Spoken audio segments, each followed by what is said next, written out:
2nd May, Saint Athanasius, Bishop and Doctor of the Church. Memoria. Born at Alexandria in the year 295, he accompanied his bishop Alexander to the Council of Nicaea, and later he himself succeeded as bishop. He fought ceaselessly against the Arian heresy, and as a result he had to endure much tribulation, and he was several times sent into exile. He wrote outstandingly to illustrate and defend true doctrine.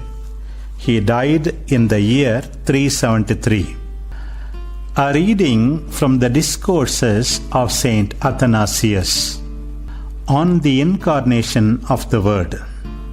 The Word of God, incorporeal, incorruptible, and immaterial, came down to our world. Not that he had been far off before, since no part of creation was ever without him. Together with his Father, he filled all things.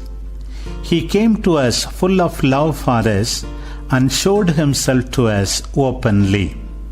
He took pity on our race and our weakness, and was so moved by the corruption that had got the better of us, that he could not allow death to rule over us any longer. Had death prevailed, creation would have perished, and his Father's work in forming man would have been in vain.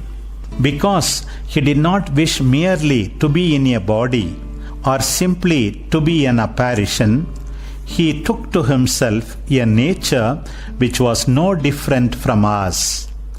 He built himself a temple, a body that is, in the Virgin, and so made himself an instrument in which to dwell and make himself known.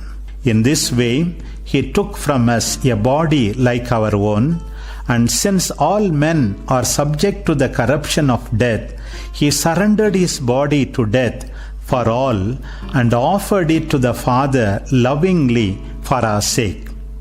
His purpose was that, as all men died in him, the law of death, which was in force against men, should be abrogated. Death would have its final say in the body of the Lord, and would thereafter be powerless against his fellow men. To turn men back from corruption to incorruption and rescue them from death to life, he himself destroyed death, as Troy is burnt up in a fire by his incarnation and his glorious resurrection. He took to himself a mortal body, which, by sharing in the Word, who is over all, would satisfy the demands of death for all men. Through the indwelling Word, it would remain incorrupt, and by the grace of the resurrection, corruption would lose its power for the future over all men.